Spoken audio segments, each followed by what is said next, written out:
Algunas escenas de este programa fueron grabadas nuevamente, incluyendo imágenes de las investigaciones. Un hombre desaparecido es encontrado en un pantano en Texas. En su pecho hay una escalofriante grabación de sus últimos momentos. Los Rangers de Texas esperan que esta pueda ayudarlos a resolver un doble homicidio. Los oficiales tienen al sospechoso de un asesinato, pero no la tecnología para relacionarlo con el crimen. ¿Podrá la ciencia atraparlo antes de que escape para siempre? Cuando un cuerpo aparece en la Interestatal de Texas, los detectives salen a las carreteras a detener a un conductor asesino. En Texas hay muchos lugares para esconderse, pero cuidado, asesinos del estado de la estrella solitaria. Ni el criminal más veloz podrá escapar de los Rangers de Texas.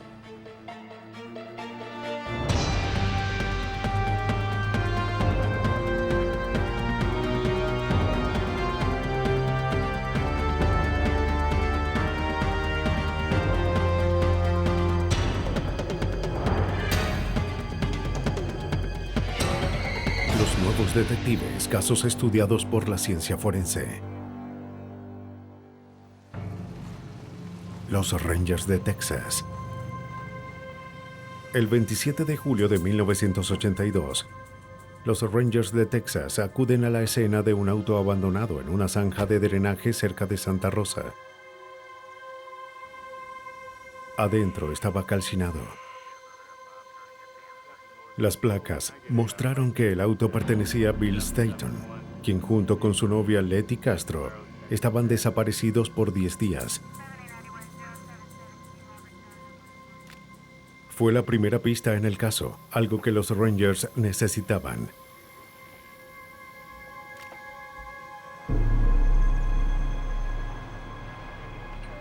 Después de sacar el auto del pantano, los investigadores notan algo aún más sospechoso. Había una roca encima del acelerador. Parecía que alguien intentó deliberadamente deshacerse del auto y ocultar un crimen. Pero el fuego y la exposición a los elementos había borrado todas las huellas y arruinado cualquier oportunidad de hallar a un sospechoso. La roca era la única pista que las autoridades tenían para encontrar a la pareja. Muy bien. Pero si se guiaban por la condición del auto, las cosas no se veían bien para Bill Staton y Letty Castro. Bruce Castile, un ranger de Texas, temía lo peor. Después de hallar el vehículo, comenzamos una búsqueda minuciosa, buscando en los canales, áreas con arbustos, a fin de encontrar a Letty Castro y a Billy Staton. En ese momento pensamos que habían sido asesinados. Los Rangers buscan los cuerpos en el área, seguros de que no estarían lejos del auto incendiado. Recorrieron kilómetros de densos arbustos, así como del canal de drenaje para hallar a la pareja. Pero después de 4 días no encontraron nada. Aún así, los Rangers no se rinden. Tienen la reputación de resolver casos extremadamente difíciles. Los Rangers de Texas fueron formados en 1823 por Stephen Austin para proteger a los primeros colonizadores de los indios. 50 años después, en los agitados días del salvaje oeste, los Rangers obtuvieron su nombre al localizar a bandidos y a ladrones de bancos, caballos y ganado. Hoy los Rangers son igual de tenaces. Como agencia policial estatal, son entrenados en la investigación y en técnicas forenses para ayudar a las fuerzas locales de la ley. Los Rangers solo se encargan de los casos más importantes y complejos. Y este simple caso de personas desaparecidas se hacía cada vez más difícil.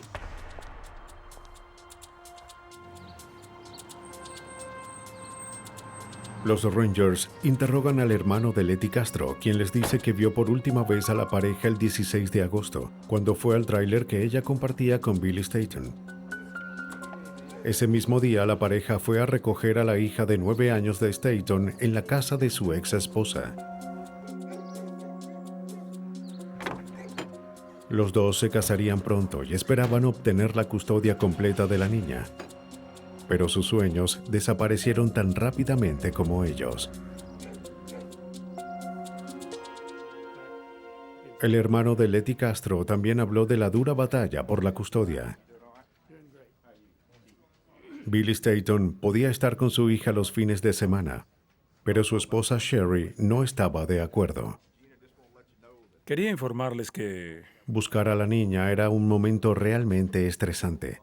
Al investigar a la ex esposa de Staton, los Rangers descubren que ella y su nuevo esposo, Paul Wolf, se mudaron el día después de la desaparición de Billy Staton y Letty ¿Qué Castro. opinan sobre el hecho de que... Cuando los Rangers los encuentran, afirman que Staton jamás llegó a recoger a su hija. Está bien, manténgame informado. Nos vemos, cuídense. Los Rangers obtienen una orden para registrar el anterior hogar de Paul y Sherry. Una mancha húmeda en la alfombra animó a los investigadores a buscar más. Lo que encuentran fue confuso. Una pequeña área al revés de la alfombra había sido pintada. Parecía un intento deliberado para cubrir algo.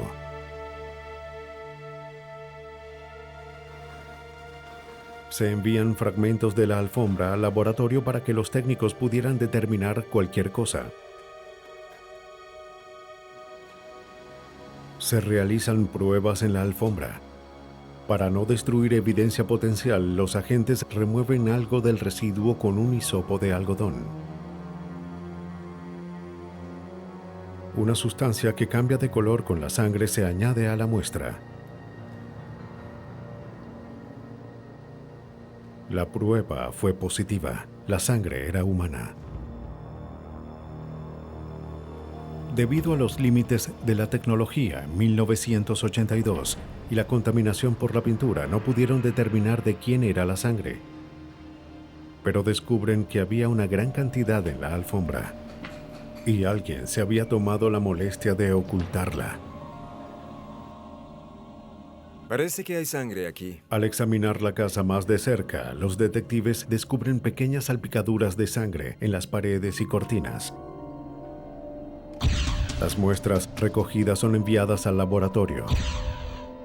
Si los cuerpos eran encontrados, se podrían comparar los tipos de sangre. Definitivamente había ocurrido algo en esa casa.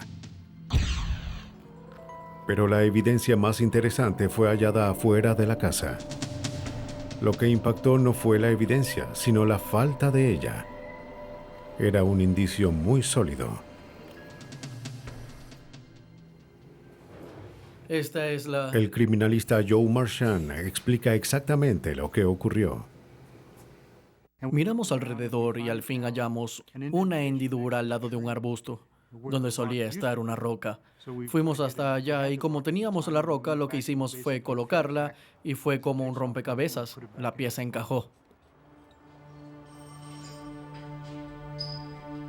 Con estas piezas, los Rangers hablan con Paul Wolf, el nuevo esposo de la ex de Billy Staton. Esta vez, cambió su historia. Admitió que Billy y Letty habían llegado a recoger a la hija de Billy. Declaró que Sherry y la niña no estaban cuando Billy llegó. Billy se enfadó tanto al saber que su hija no estaba que atacó a Paul. Paul trató de defenderse y mató accidentalmente a Billy con una barra de metal. La prometida de Billy, Letty, oyó la conmoción y entró corriendo. Cuando vio a Billy en el suelo lleno de sangre, fue a atacar a Paul.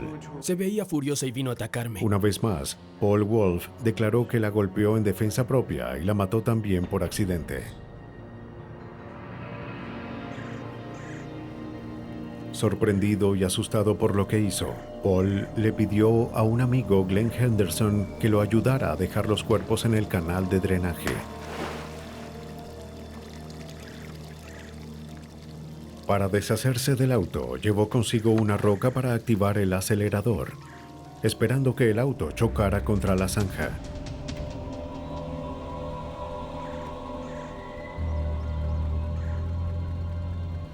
Pero no resultó como había planeado, así que regresó al día siguiente y lo quemó. Paul Wolf admitió haber mentido porque estaba confundido y no estaba seguro de que los Rangers le creerían. Wolf llevó a los investigadores hacia los cuerpos. El cadáver de Letty Castro flotaba en el canal de drenaje a 19 kilómetros del auto. Su cráneo tenía las lesiones que Paul describió, pero los Rangers observaron que también había sido disparada en la cabeza. Eso no coincidía con la confesión de Wolf. Estaba mintiendo. A 16 kilómetros, el cuerpo de Billy Staton fue encontrado parcialmente sumergido en un canal. Su cabeza estaba destrozada. Al sacar el cuerpo, los detectives hacen un peculiar hallazgo. Revisen el cuerpo. Debajo de su camisa y alrededor de su cintura había una mini grabadora. Estaba en malas condiciones por el agua, pero el cassette seguía intacto. Fue una pista intrigante. Los Rangers no podían explicar por qué Billy llevó una grabadora a la casa de su ex esposa, pero sabían que era posible que Billy Staton hubiese grabado su propia muerte. Los Rangers de Texas creían que la pista que cerraría el caso estaba en el cuerpo de Billy Staton. La grabadora encontrada fue analizada con extremo cuidado. El agua y el lodo habían dañado casi todo su mecanismo. Pero el analista Joe Marchand creía que se podía rescatar el cassette. La evidencia más fascinante que encontramos fue la grabadora pegada en el estómago de Billy Staton. La sacamos. Llamamos al FBI y les preguntamos qué podíamos hacer ya que estuvo sumergida en el agua, parcialmente. Nos dijeron que la colocáramos de nuevo en el agua y que la enviáramos en un contenedor. Era mejor que estuviera en el agua y no que se secara. Después de 10 días, se envía de vuelta la cinta a los Rangers de Texas. El FBI hizo lo que pudo para rescatar la grabación, Hola, pero cariño. no estaban seguros de si contenía algo vital para el caso. Al reproducirla, los sonidos de Billy Staton, mientras era brutalmente asesinado, se escucharon claramente. Oh, sí. Primero daremos un paseo y... Con la grabación, los investigadores regresan a la escena del crimen para comparar las acciones con el audio. Miden las distancias y cronometran lo sucedido de acuerdo con los sonidos en el cassette. La sangre hallada en la casa coincidía con la de Billy Staton. Los patrones de la sangre darían más detalles de la historia. Todas las manchas de sangre en la pared tenían extremos en forma de lágrimas. Al examinar esos extremos, los analistas podrían determinar los ángulos en los que salpicó la sangre. Con la cinta de audio, podrían determinar en qué lugar de la habitación estuvo Billy cuando fue atacado. No, Es posible que... no, quiero que analices primero. La cinta reveló a los investigadores todo lo que ocurrió esa tarde. Billy Staton fue a la casa y lo invitaron a entrar. Ya llegó Billy. Las voces de Sherry y de su hija se oían en la cinta, desmintiendo la afirmación de Paul de que ellas no estaban cuando Billy llegó. Los detectives descubren que poco después de la llegada de Billy, Wolf sacó la basura. Pero esa era solo una excusa para salir. Él solo quería saber si Letty había ido con Billy y debía tomar la palanca que había escondido antes. Vamos. Por la forma en que la sangre salpicó en las paredes y de acuerdo con lo escuchado en la cinta, para los Rangers era obvio que Billy no tenía idea de lo que ocurriría. estaba sentado esperando pacientemente cuando Paul Wolf lo atacó. El cómplice de Wolf, Glenn Henderson, estaba escondido en la otra habitación. Cuando la víctima cae al suelo, los dos salen a asesinar a Letty, quien esperaba en el auto. Sin duda, la afirmación de defensa propia de Paul Wolf era mentira. Se trató de ataques a sangre fría a personas desprevenidas. En el resto de la cinta, los asesinos llevaron a Billy hacia su auto y lo colocaron en la maleta. Sabían que debían deshacerse de los cuerpos y del auto, por lo que se llevaron la roca. El hecho de que el arma asesina fuese preparada y el cómplice estaba allí probó que estos homicidios no fueron improvisados, sino premeditados.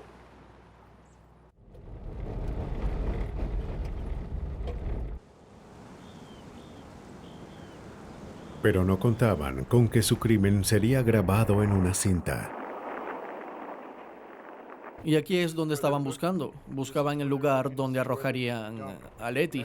Se pueden oír las rocas debajo y cómo viajaban a velocidad lenta.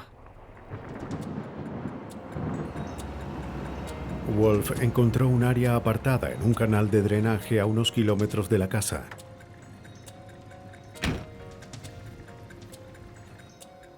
Glenn Henderson lo siguió en su camioneta. El lugar estaba lejos del camino y los arbustos tenían la altura suficiente para ocultar un cuerpo. Pero algo salió mal. Letty Castro aún estaba viva. Sin embargo, los asesinos estaban preparados. En la cinta se oye un solo disparo. Luego algunos gritos que no se entienden. Después se oye cómo cerraron la puerta del auto y se marcharon. Y 30 segundos después, la cinta se detiene. Por alguna razón, decidieron no dejar los cuerpos en el mismo lugar. Dejaron a la otra víctima a 14 kilómetros del camino. Se deshicieron del auto como Wolf explicó. Lo más difícil había terminado. De vuelta en la casa tuvieron mucho que limpiar. Durante el poco tiempo que dejaron a la víctima adentro, luchando por su vida, un pozo de sangre se acumuló en la alfombra. Los cómplices tuvieron que alquilar un equipo profesional de limpieza para cubrir sus rastros. Pero eso no fue suficiente. La sangre había traspasado la alfombra y manchado su interior. A fin de ocultarla, pintaron esa parte. Para salirse con la suya, los Wolf incluso se mudaron de la casa un día después de los asesinatos.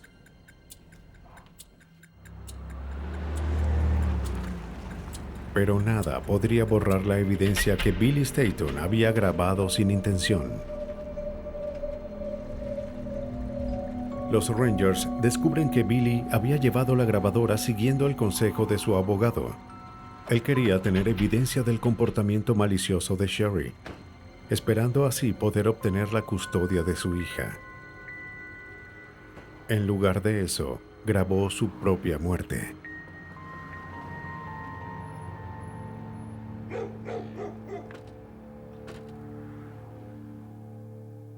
Tanto Paul como Sherry Wolf fueron condenados a cadena perpetua por matar a Billy Staton y a Letty Castro. Glenn Henderson también recibió cadena perpetua. La mayoría de los criminales deja evidencia atrás sin querer, evidencia que puede condenarlos. Pero a veces esas pruebas no sirven de nada. Cuando ni la más alta tecnología puede apuntar a un asesino, lo único que pueden hacer los detectives es esperar.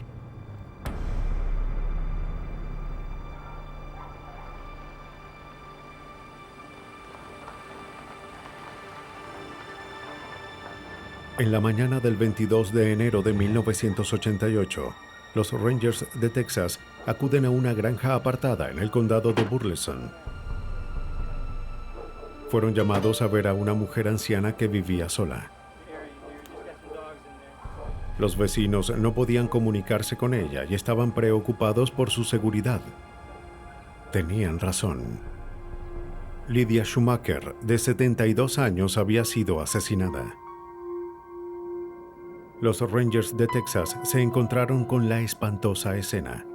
Schumacher yacía parcialmente desnuda en su cama. Había sangre en las sábanas. Fue golpeada y luego asfixiada hasta morir.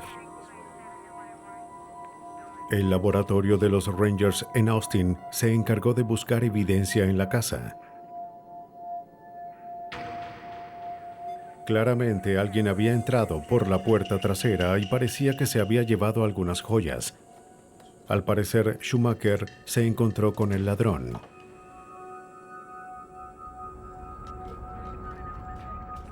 No había huellas y el arma utilizada para golpearla no fue encontrada.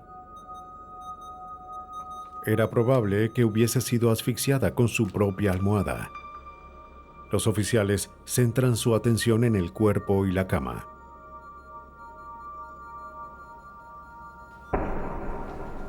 La seróloga Donna Stanley, experta en evidencia biológica, analizó la escena y encontró pruebas de que la víctima fue violada. Lo que hicimos después fue que analizamos la cama, sábana por sábana.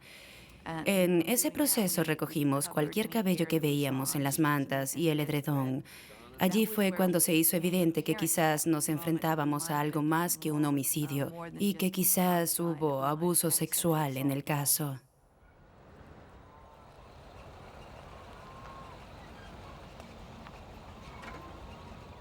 Para localizar al asesino, los Rangers interrogan a las personas en el área.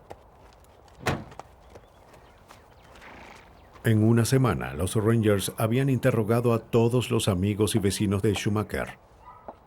Ninguno tenía idea de quién podría violar y asesinar a una anciana tan ¿Podrá dulce. darnos información sobre la señora Schumacher? Pero con el tiempo, los vecinos mencionan a 3 hombres que les parecían sospechosos.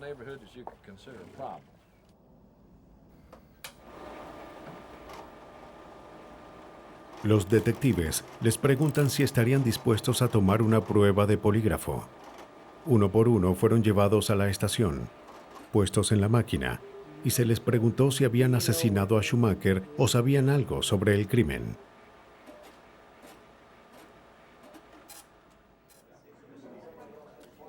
El Ranger de Texas, Bob Connell, estuvo a cargo del caso. Tuvimos varios sospechosos en el transcurso de la investigación. Uno de ellos era uno de sus vecinos y otro era un sujeto que fue descubierto en actos de exhibición indecente. 2 hombres fueron interrogados y liberados. El tercer sospechoso era un joven llamado Charles Supak Jr. Supak y su padre estuvieron haciendo algunos trabajos en la casa de Schumacher el día en que fue asesinada. Al investigar su historial, descubren que una vez fue acusado de abuso sexual. Fue sometido a un riguroso interrogatorio sobre el crimen, pero negó estar involucrado. Según el polígrafo, Supak decía la verdad. No, señor. Los 3 sospechosos pasaron la prueba y los Rangers se quedaron con las manos vacías. Sin otras pistas, lo que podían hacer era aprovechar lo que habían obtenido hasta ahora. Estuvo bien. En el laboratorio de Austin, Don Stanley y sus colegas realizan pruebas en la evidencia biológica dejada por el violador. Así es, doctora. Las muestras de cabello. Luego de determinar el tipo de sangre del asesino, lo comparan con las muestras de los sospechosos. La estructura del... De los 3 sospechosos que analicé, 2 fueron eliminados de inmediato. El tercero fue incluido en la prueba de tipo de sangre. Era Supak. No fue descartado en el sistema ABO.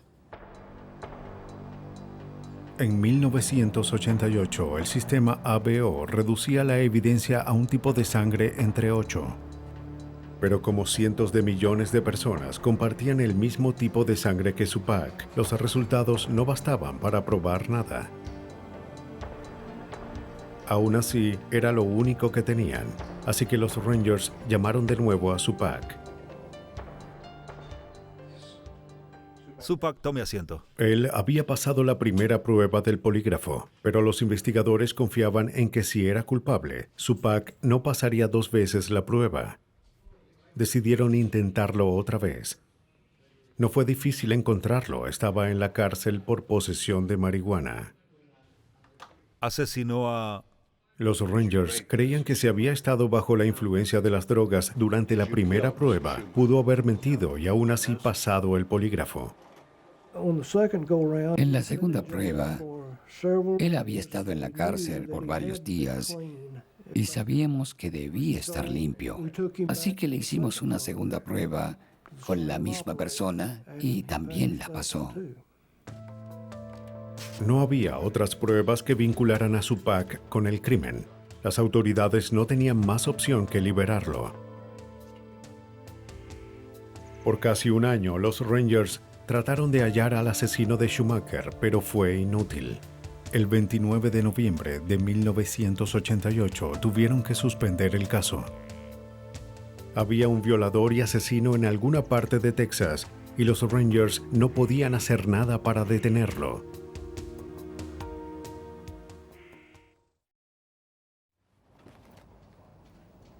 Habían pasado 3 años desde que Lydia Schumacher fue brutalmente violada y asesinada. El único sospechoso había sido liberado y el caso estaba acumulando polvo en los archivos. Pero en 1991 la ciencia había avanzado lo suficiente como para echar otro vistazo al caso.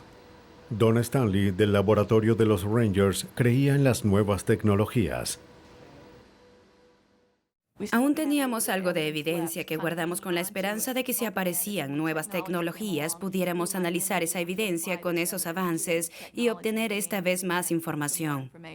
Por supuesto. Necesito el archivo. Las primeras comparaciones entre las muestras de Supak y las muestras de la escena del crimen no fueron concluyentes.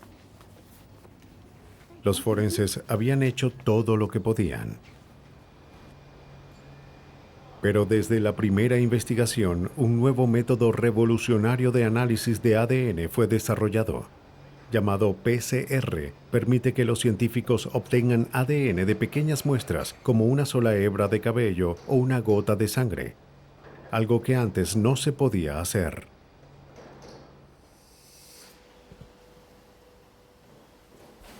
Stanley esperaba que la evidencia encontrada en la casa de Schumacher 3 años antes pudiese servir para atrapar al asesino. Nos vemos. A la orden, está bien. Nos vemos. Adiós. Poco después del cierre del caso, el alguacil Connell se retira y el ranger de Texas, Ray Kaufman, toma su lugar. Kaufman aprobó que se investigara la evidencia y reabrió el caso con rapidez. Sí, me parece bien. Cuando me involucré en el caso de Supak, sabía que había grandes avances en el ADN para encontrar sospechosos y creí que este caso sería resuelto con la ayuda del ADN. Después de enviar la evidencia a un laboratorio de genética, los Rangers interrogan de nuevo a vecinos y familiares, esperando obtener más información sobre Charles Supak. Pronto descubren cosas sobre el sospechoso que no sabían. Incidentes sorprendentes que aumentaron las sospechas de las autoridades. Los vecinos admitieron que Supak tenía una reputación terrible. Se decía que tenía hábitos sexuales inusuales que incluían la bestialidad.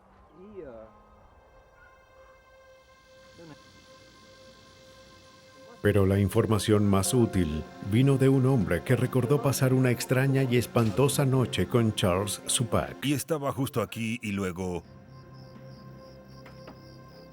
4 meses después del asesinato, Charles Supak despierta a John Golson una noche. Le dice que su auto tenía problemas y que necesitaba ayuda. Pero había algo en Supak que no estaba bien. John aceptó renuentemente llevarlo hasta su auto. ¿A dónde vamos? No es muy lejos. Mientras conducían sin rumbo fijo tratando de hallar el auto, las sospechas de Golson se convirtieron en miedo. Supak había insistido en sentarse detrás de Golson y durante todo el trayecto estuvo enrollando un cable eléctrico en sus manos.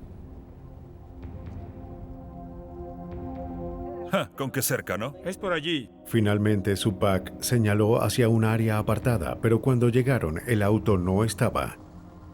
Cansado de la situación, Golson lo lleva hasta un garaje. Mejor bájate aquí. Cuando Golson regresó a casa, aún se sentía intranquilo. Él y su esposa revisaron los alrededores y descubrieron que sus líneas telefónicas fueron cortadas. La historia dio un giro escalofriante cuando Golson mostró el lugar hacia donde había llevado a Supak. Él no tenía idea de la importancia del sitio. Pero los Rangers no pasaron por alto ese detalle.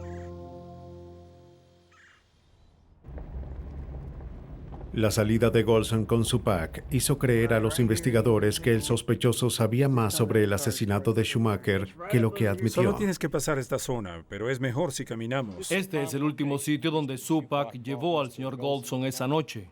Supak dijo que había estacionado su auto abajo y que estaba estancado en esta línea de árboles. La casa de Schumacher está a 400 metros de aquí. Supak había regresado a la propiedad de Schumacher. Los Rangers saben que un asesino suele regresar a la escena del crimen, pero necesitaban más que esta evidencia circunstancial para atrapar a Charles Supak. El laboratorio realizó complejas pruebas de ADN a fin de comparar la muestra de Supak con la evidencia del caso. Finalmente, los resultados llegaron el 8 de marzo de 1992. El ADN de Charles Supak Jr. estaba en las sábanas de la víctima.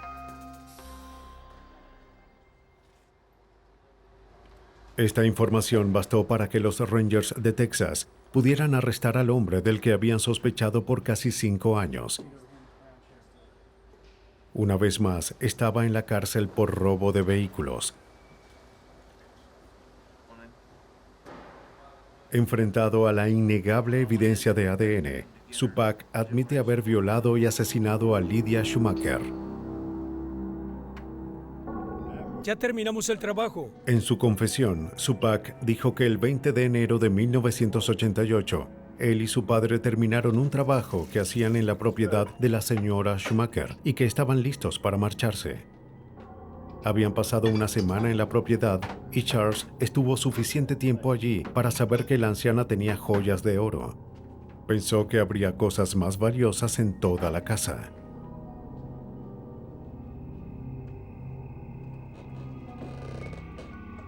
Esa noche, Supak regresó. Dijo que había estado manejando buscando algo que robar y pensó en la señora Schumacher. Su casa estaba muy apartada y era una anciana indefensa.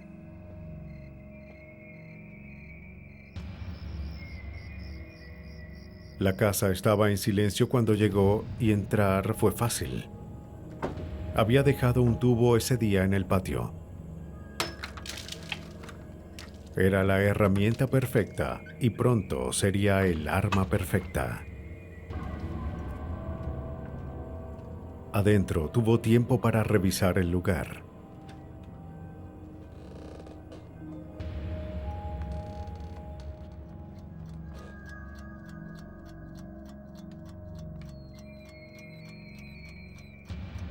Entró a su habitación y revisaba sus cosas cuando ella despertó.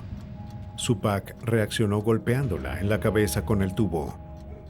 Antes de irse, la violó y la asfixió con una almohada. Tomó 5 años, pero al fin Charles Supak Jr. fue sentenciado a cadena perpetua por el asesinato de Lydia Schumacher.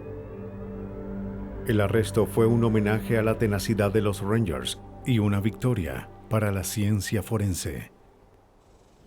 La ciencia forense fue la que resolvió este caso. Si no fuese por los avances en el ADN, sé que este caso estaría pendiente aún.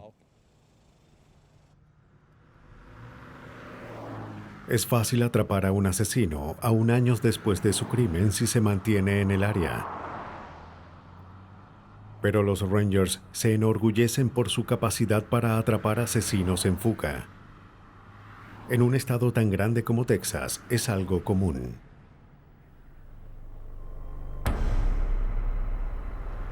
No suele haber mucho que ver en la Interestatal 35 entre Dallas y Oklahoma. Pero el 8 de agosto de 1994, eso cambió. Un oficial encontró un cadáver a un costado de la carretera estatal de Oklahoma.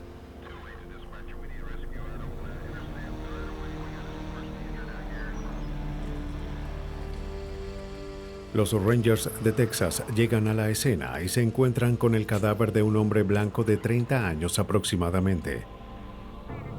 Recibió múltiples puñaladas en el torso, cuello y rostro. Alrededor de su cuello había una agujeta de zapatos y en su boca había un calcetín. De acuerdo con la condición del cuerpo, parece que había sido lanzado de un auto.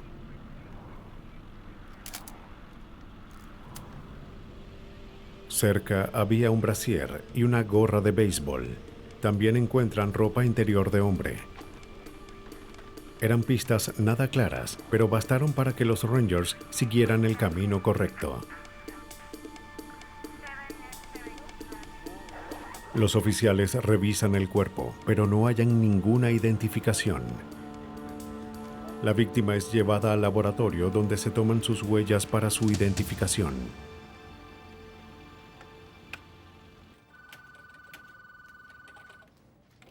Johnny Waldrip, Ranger de Texas, asumió la tarea de encontrar al asesino. En 2 días, obtuvo una identificación positiva de la víctima a través de sus huellas. Era un hombre de 38 años de Dallas. Su nombre era James Sykes. James Sykes tenía un terrible historial criminal. Era un desperdicio de individuo. No tenía familiares, además de sus padres. No tenía dinero ni trabajo y era un drogadicto con muchos antecedentes penales. En los controles de carretera preguntábamos y la gente nos decía, ¿por qué les importa? Pues nos importaba, ya que era un ciudadano como cualquier otro. Puerta. Sykes no tenía buenas compañías. Cuando los oficiales encuentran a su mejor amigo, Morry Bracken, este se hallaba en una cárcel de Dallas por cargos de drogas y se convirtió en el sospechoso principal. Bracken admitió haber estado con Sykes el día antes de que se descubriera su cuerpo. Incluso dijo que la gorra de béisbol encontrada en la escena le pertenecía. Pero insistió en que no tenía nada que ver con el asesinato.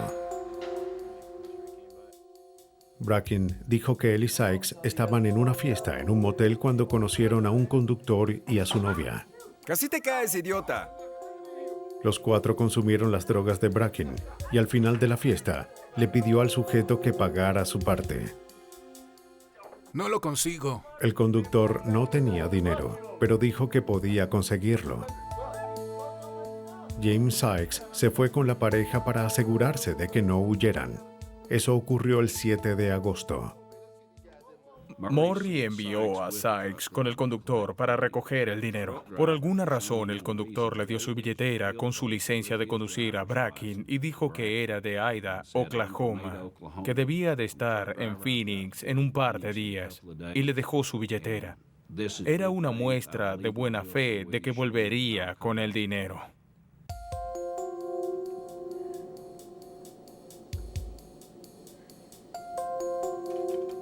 Nunca regresaron. Murray Bracken dijo que vació la billetera y se deshizo de la licencia. Por desgracia, esta era la evidencia que pudo haber apoyado su historia y pudo ser una pista para los Rangers. Pero ya no la tendrían.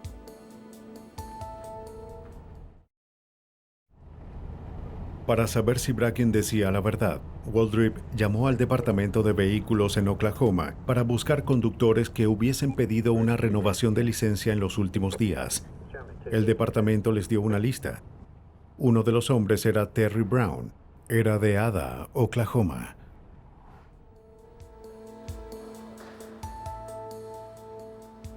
Los registros policiales mostraron que Brown fue detenido por una violación de tránsito poco antes del asesinato. En ese momento conducía un camión de una compañía de fletes en Carrollton, Texas.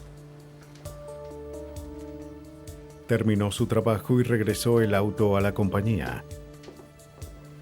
Pero poco después, alguien lo robó del lote. Brown fue arrestado por conducir el camión robado 2 días después, pero fue liberado bajo fianza. La policía mostró la foto de Brown a Waldron. Siéntese allí. Gracias por venir. Colocaron la foto con varias otras y le pidieron a Murray Bracken que la observara. Poco después reconoció al conductor que había visto por última vez con su amigo. Señaló a Terry Brown. La investigación se caldeaba. Pero para probar que Brown era el asesino, los Rangers necesitaban más que la palabra de un criminal. Necesitaban pruebas. La compañía de fletes estaba aliviada de recuperar su camión. Pero ahora era la evidencia más importante de un crimen peor que un robo. Coincidía con la descripción que Bracken dio a las autoridades, quienes empezaban a creer que era el camión donde James Sykes estuvo por última vez.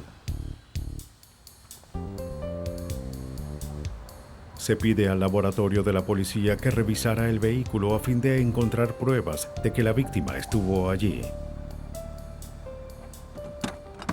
Los Rangers sabían que Brown estuvo en el auto, fue arrestado en él. Los registros mostraban que estuvo trabajando hasta el 6 de agosto. Después regresó al lote y robó el camión. La compañía denunció la desaparición y el auto fue encontrado el 8, el día en el que el cuerpo fue hallado. Todo indicaba que Terry Brown era el asesino, pero había huido. Nadie sabía dónde estaba.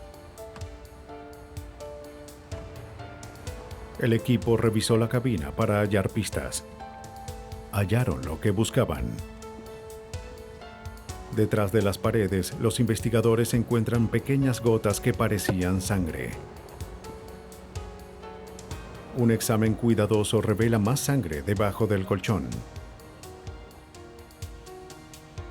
Otras pruebas indicaron que era humana. Los detectives sabían que otras pruebas revelarían si era la sangre de James Sykes. La evidencia es enviada al laboratorio para su análisis. Los Rangers confiaban en que estaban a punto de atrapar al responsable del horrible crimen.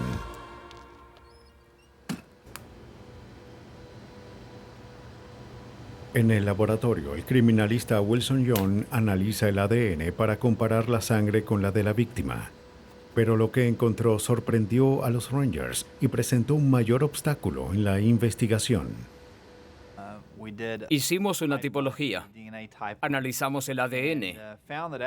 Descubrimos que en la muestra que investigamos, la sangre no era de la víctima a la que buscamos. Había sangre que no coincidía con quien se suponía que debía coincidir. Encontraron sangre en el auto, pero no era la sangre que esperaban encontrar. Al parecer, otra persona había sido asesinada en el vehículo. Y los Rangers recibieron noticias que complicaron aún más el caso. Otra mujer fue encontrada y tenía una atadura en el cuello y un calcetín en la boca. Y también hallamos a Sykes con una atadura en el cuello y un calcetín en la boca. Lo primero que pensé fue que Murray Bracken decía la verdad y que era probable que hubiese un asesino serial que manejaba un camión. El caso había tomado un giro inesperado. 2 personas habían muerto y un asesino serial estaba suelto en las interestatales del país. Si Waldrip no lo atrapaba, seguramente habría más cuerpos que identificar en la carretera. Los asesinatos no se detuvieron. El 7 de noviembre, Waldrip recibió una llamada de la policía de Richardson, Texas, un pueblo al norte de Dallas. Encontraron a otro cuerpo. Era una mujer con una agujeta alrededor del cuello y un calcetín en la boca. Pero esta vez hubo una sorpresa. La mujer era la madre de Terry Brown. Brown y su novia Tina Sampson eran los principales sospechosos. Habían robado el auto de su madre y desaparecido. Cuando Waldrip habló con el último jefe de Brown, descubrió que Brown debía llevar un cargamento a California. Recogió el camión el 6 de noviembre, un día antes del crimen, y nunca regresó. Una vez más, Terry Brown había robado un vehículo y desaparecido. Pero tuvimos suerte esta vez. Tuvimos un golpe de suerte. Era el camión que buscábamos. Descubrimos que lo condujo hasta Oklahoma y fue de fiesta unos días y se quedó sin gasolina y lo dejó. La policía de Oklahoma encontró el auto abandonado. Antes de que los Rangers acudieran, la compañía había regresado el camión a Texas y lo había limpiado. Los técnicos buscaron cualquier pista posible que hubiera quedado después de la limpieza. Por suerte, la compañía no limpió toda la evidencia.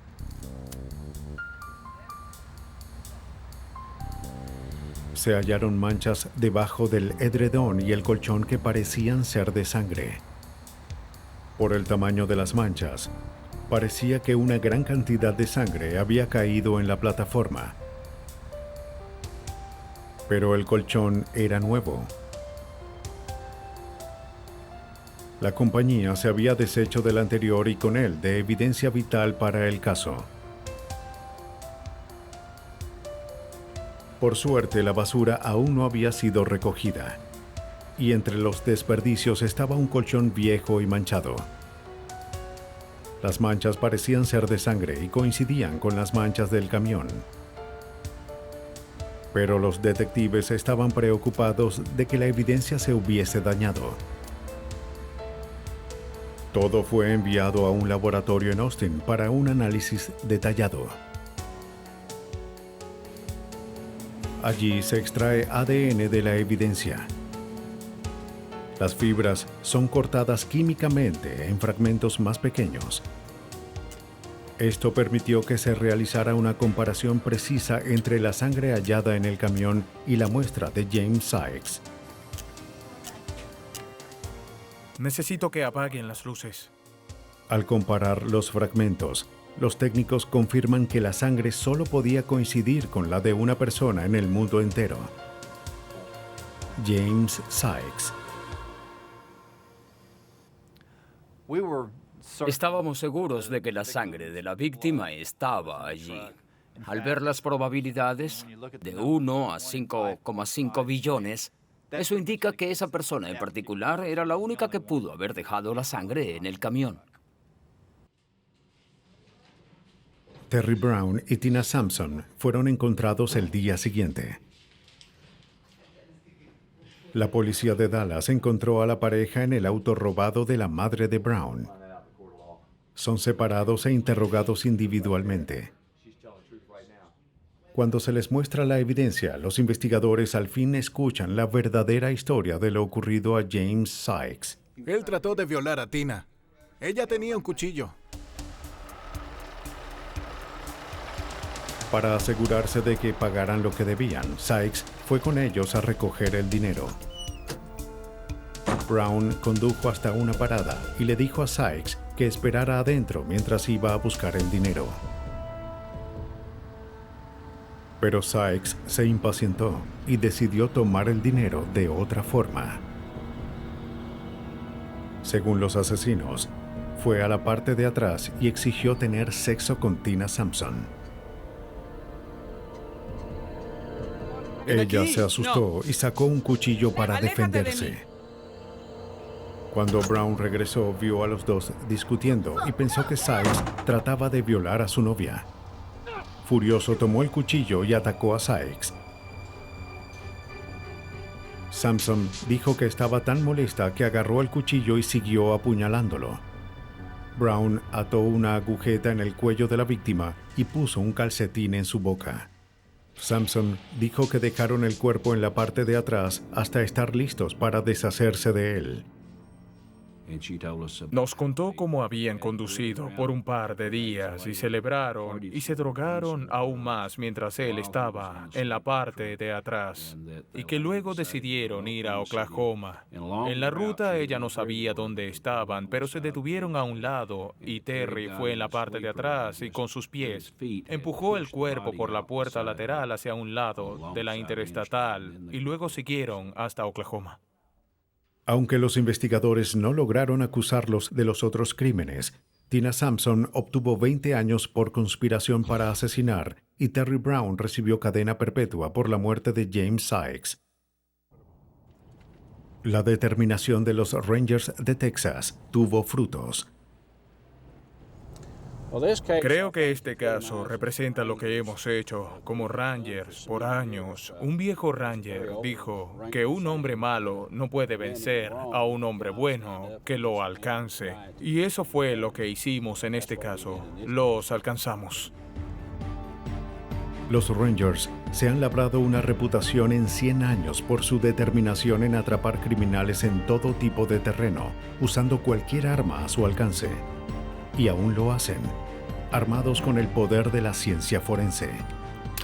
Los asesinos podrán escapar de la ley, pero con la tecnología de su lado, los Rangers de Texas jamás se detendrán hasta atraparlos.